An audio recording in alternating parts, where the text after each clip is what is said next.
Hello friends. आज के topic में कर्मकांड पद्धति का संध्या प्रकरण चैप्टर के तीसरे हिस्से पंच महायज्ञ अर्थात ब्रह्म, पितृ, देव, भूत और मनुष्य तर्पण, इसके बारे में। तो इन्हें हम पंच महायज्ञ कहते हैं। जैसा कि चित्र में भी यहाँ दर्शाया गया है, देव यज्ञ, पितृयज्ञ, बलि वैश्य दैव यज्ञ, अतिथि यज्ञ, ब्रह्म यज्ञ।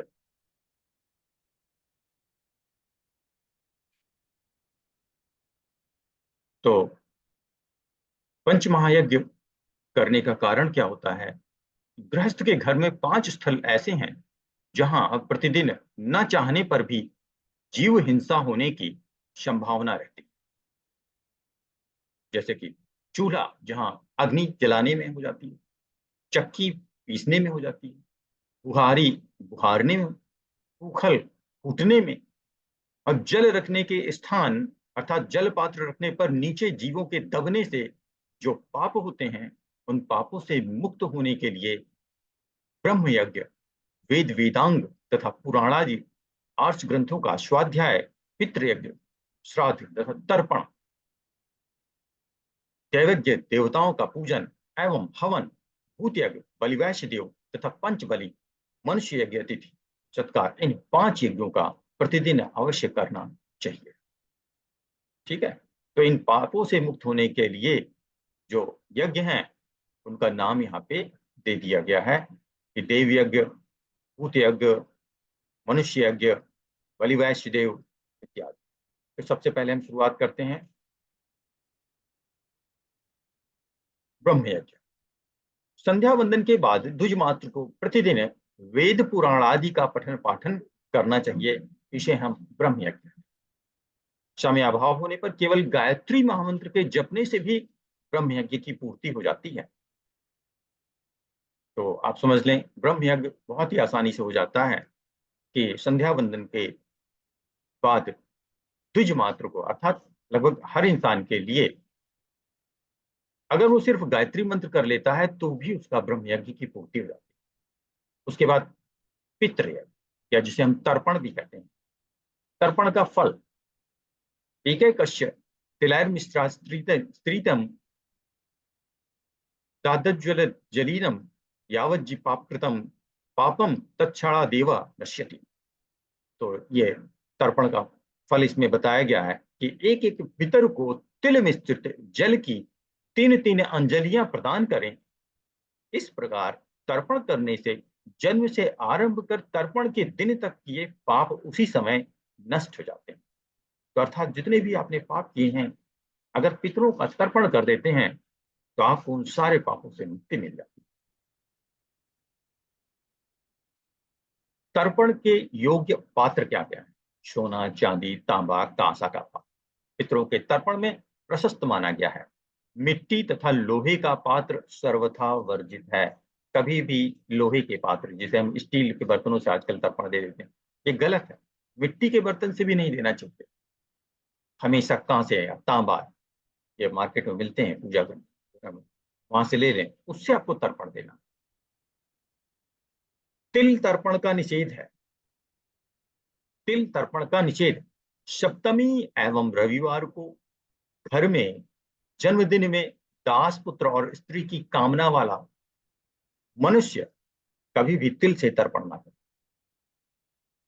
याद करिए, सप्तमी रविवार, जन्मदिन, दास की, पुत्र की और स्त्री की कामना रखने वाला मनुष्य कभी भी तिल से तर्पण ना करे।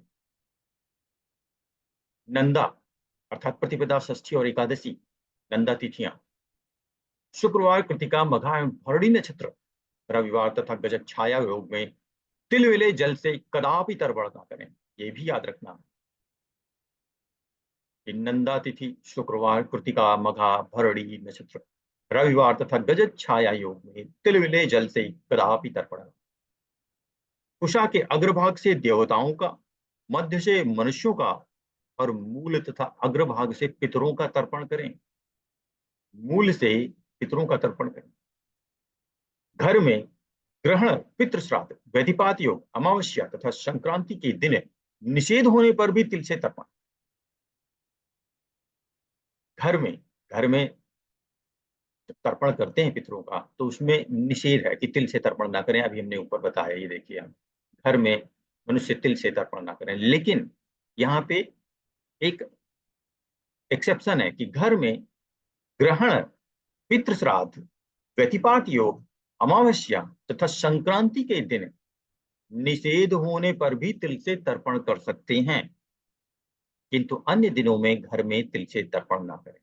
याद रखें, जब पितृ श्राद्ध होगा तो घर पे ही होगा, तो घर पे आप तर्पण कर देंगे तिल से। ग्रहण के दिन बाहर नहीं निकलते हैं तो उस दिन भी आप तिल से तर्पण कर सकते हैं। ज्यादातर ग्रहण अमावस्या और पूर्णिमा को ही पड़ते हैं, इसलिए इन दिनों में आप तिल से तर्पण घर में कर सकते हैं। अब तर्पण की प्रयोग विधि क्या? गायत्री मंत्र से शिखा बांधकर, तिलक लगाकर, प्रथम दाहिनी अनामिका के मध्य पूर्व में 2 कुशों और बाई अनामिका में 3 कुशों की पवित्री धारण कर लें। फिर हाथ में त्रिकुश या अक्षत और जल लेकर निम्नलिखित संकल्प, सबसे पहले संकल्प करना पड़ेगा। अद्य के बाद अपना नाम लेंगे। अद्य श्रुति स्मृति पुराणोक्त फल प्राप्तार्थ देवर्षि मनुष्य पितृ तर्पण करष्ये। आवाहन उसके बाद आप करेंगे। इसके बाद तांबे के पात्र में जल और चावल डालकर त्रिकुश को पूर्वाग्र रखकर उस पात्र को दाएं हाथ में लेकर बाएं हाथ से ढककर नीचे लिखे मंत्र पढ़कर देव ऋषियों का आवाहन करेंगे। देव ऋषियों का आवाहन करेंगे। तो आह्वान मंत्र क्या है? ब्रह्मादयः शुराः सर्वे ऋषयः शनकादयः आगच्छतु महाभागा ब्रह्मांडरो दरवर्तिना।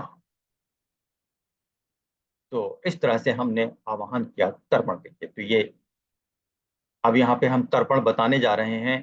पहला तर्पण देव तर्पण। ऊपर का जितना भी मेथड था वो कॉमन था सभी के लिए। अभी हम इसमें स्पेसिफिक जो तर्पण है, जैसे देव तर्पण विधि क्या है। देव तथा ऋषि तर्पण में पहला क्या काम करना है? पूरब दिशा की ओर मुंह करें। दूसरा, जनेऊ को शव्य रखें। तीसरा, दाहिना घुटना जमीन पर लगाकर बैठे। चौथा कार्य क्या है? अर्ध पात्र में चावल छोड़ें। पांचवा, तीनों कुशों को पूर्व की ओर अग्रभाग कर रखें। छठवां, जल की अंजलि एक एक हो। सातवां, देवतीर्थ से अर्थात दाएं हाथ की अंगुलियों के अग्रभाग, देवतीर्थ किसे कहते हैं? हाथ के भिन्न भिन्न भागों में से जो हाथ की अंगुलियों का अग्रभाग होता है उसे देवतीर्थ कहते हैं। आठवां पॉइंट है जलांजलि, जल की अंजलि सोना चांदी तांबा अथवा कांसे के बर्तन में डालें। अर्थात जल की अंजलि को नीचे रखे बर्तन में, जो कि सोना चांदा तांबा है, कांसा का हो सकता है, उस बर्तन में डालें। यदि नदी में तर्पण किया जाए तो दोनों हाथों को मिलाकर जल से भरकर गौ की सींग जितना ऊंचा उठाकर जल में ही अंजलि डाल दें। ये देव तर्पण की विधि है। अब मंत्र क्या बोलेंगे अंजलि डालते वक्त? निम्नलिखित प्रत्येक नाम मंत्र के बाद त्रपत्यम कहकर एक एक अंजलि जल देते जाएं। देखिए, त्रप्यताम ये बोलना है और उसके बाद एक एक अंजलि देना है। ओम ब्रह्मा त्रप्यताम, एक अंजलि। ओम विष्णु प्रत्यप्ताम, एक अंजलि। ओम रुद्रा प्रत्यप्ताम, एक अंजलि। ओम वनस्पतयाय प्रत्यप्ताम, एक अंजलि। ओम औषध्याय प्रत्यप्ताम, एक अंजलि। ओम भूतग्राम स्तुति वृद्धि प्रत्यप्ताम, एक अंजलि। अब इसके बाद सेकंड है ऋषि तर्पण। ऊपर के सारे कॉमन कार्य करने के बाद अगर आप ऋषि तर्पण करना चाहते हैं तो इतना और ऐड होगा। इसी प्रकार निम्नांकित मंत्र वाक्यों से मरीच आदि ऋषियों को भी एक एक अंजलि जल दें। जैसे ओम मरीच तृप्ताम, ओम अत्रि तृप्ताम, ओम अंगीरा तृप्ताम, ओम पुलत्स्य तृप्ताम, ओम पुलस्त तृप्ताम, ओम क्रतु तृप्ताम। ये सारे ऋषियों के नाम हैं, मरीचि, अत्रि, अंगीरा, पुलत्स्य। अब तीसरा तर्पण है दिव्य मनुष्य तर्पण। तो दिव्य मनुष्य तर्पण में आप देख सकते हैं, सबसे पहले उत्तर दिशा की ओर मुड़ कर जनेऊ को कंठी की तरह कर लें। तीसरा, गमछे को कंठी की तरह कर लें। चौथा, सीधा बैठें, कोई घुटना जमीन पर न लगाएं। पांचवा, अर्घ्य पात्र में जौ छोड़ दें, जौ से करना है। छठवां, तीनों कुशों को उत्तराग्र रखें, तीनों कुश को उत्तराभिमुख करके रखें। प्रजापात्य अर्थात काय तीर्थ से दें, यह हाथ का वो हिस्सा है। अर्थात कुशों को दाहिने हाथ की कनिष्ठा के मूल भाग में रखकर यहीं से जल दें, उत्तराग्र। अर्थात दाहिने हाथ की कनिष्ठा के मूल भाग में रखकर यहीं से जल दें। क्या रखना है? कुशों। और दो दो अंजलि देना है। अंजलि के मंत्र क्या है? ओम सनकस्त्रप्ताम, दो अंजलि। ओम सनंदन स्त्रप्ताम, दो अंजलि। ओम सनातन स्त्रप्ताम, दो अंजलि। ओम कपिल स्त्रप्ताम, दो अंजलि। ओम आसुरी स्त्रप्ताम, दो अंजलि। ओम वोधु स्त्रप्ताम, दो अंजलि। ओम पंचशिख स्त्रप्ताम, दो अंजलि। और ये आप देख सकते हैं इस डायग्राम में, प्रजापत्य तीर्थ ये नाम है, ये कनिष्ठा उंगली के बीच से आप जो है अंजलि दे रहे हैं। अब दिव्य पितृ तर्पण। अब ये पितृ तर्पण चौथे नंबर का। इसमें क्या क्या करना है? सबसे पहले तो दक्षिण दिशा की ओर मुंह करें। दूसरा, अपशव्य हो जाएं, अर्थात जनेऊ को दाहिने कंधे पर रखकर बाएं हाथ के नीचे ले जाएं। तीसरा, गमछे को भी दाहिने कंधे पर रखें। चौथा, बायां घुटना जमीन पर लगाकर बैठें। पांचवा, अर्ध्य पात्र में कृष्ण तिल छोड़ें। छठवां, कुशों को बीच से मोड़कर उनकी जड़ और अग्रभाग को दाहिने हाथ में तर्जनी और अंगूठे के बीच में रखें। सातवां, पितृ तीर्थ से अर्थात अंगूठे और तर्जनी के मध्य भाग से अंजलि दें। आठवां, तीन तीन अंजलि दें। याद रखें, यहाँ पे तीन अंजलि देनी है, इसके ऊपर वाले में दो देनी थी। तो उपयुक्त नियम से प्रत्येक मंत्र से तीन तीन अंजलियों को देने के मंत्र इस प्रकार। इन मंत्रों को पढ़ो। पितरों के लिए ये मंत्र हैं। ओम कव्य वाडनलस्त्रम ईदम सतिलम जलम, इसी को गंगा जल भी बोलते हैं, गंगा जलम वा। तस्मै सुधा नमः, तस्मै सुधा नमः, तस्मै सुधा नमः। ओम सोम स्त्रक्ताम ईदम सतिलम जलम, तस्मै सुधा नमः। तीन तीन अंजलि दी मतलब। ओम यम स्त्रक्ताम ईदम सतिलम जलम, तस्मै सुधा नमः। तीन अंजलि। ओम अर्यमा तृप्ताम ईदम सतिलम जलम, तस्मै सुधा नमः। तीन अंजलि। ओम अग्निस्वता पितरस्तृप्ताम ईदम सतिलम जलम, तेभ्यं सुधा नमः, तेभ्यं सुधा नमः, तेभ्यं सुधा नमः। तीन अंजलि। ओम सोमोपा पितरस्तृप्ताम ईदम सतिलम जलम, तेभ्यः स्वधा नमः। तीन अंजलि। ओम बहिर्सुधा पितरस्तृप्ताम ईदम सतिलम जलम, तेभ्यः स्वधा नमः। तीन अंजलि। चौथे नंबर पे आता है यम तर्पण। यम का तर्पण कैसे? इसी प्रकार निम्नलिखित प्रत्येक नाम से यमराज को पितृतीर्थ से ही दक्षिणाभिमुख तीन तीन अंजलि दें। पितृतीर्थ ये भी हाथ का ही एक हिस्सा है, रीजन है। ओम यमाय नमः, तीन अंजलि। ओम धर्मराजाय नमः, ओम मृत्युवे नमः, ओम अंतकाय नमः, ओम वैवस्वताय नमः, ओम कालाय नमः, ओम सर्वभूतक्षाय नमः, ओम औदुम्बराय नमः, ओम दग्ध्राय नमः, ओम नीलाय नमः, ओम परमेष्ठिने नमः, ओम वक्रोदराय नमः, ओम चित्राय नमः, ओम चित्रगुप्ताय नमः। और सभी मंत्रों के बाद तीन तीन अंजलि आपको दे देंगे। छठवां तर्पण क्या है? मनुष्य पितृ तर्पण। पितरों का तर्पण करने के पूर्व निम्नलिखित मंत्रों से हाथ जोड़कर प्रथम उनका आवाहन करें। मनुष्य के पितर, देव पितर अलग हैं, मनुष्य के पितर। तो मनुष्य के पितरों का तर्पण अब हम बताने जा रहे हैं। सबसे पहले उनका आवाहन करें। ओम आगच्छन्तु मे पितर इमं गृहहन्तु जलांजलियम। फिर से रिपीट करें। ओम आगच्छन्तु मे पितर इम गृहहन्तु जलांजलियम।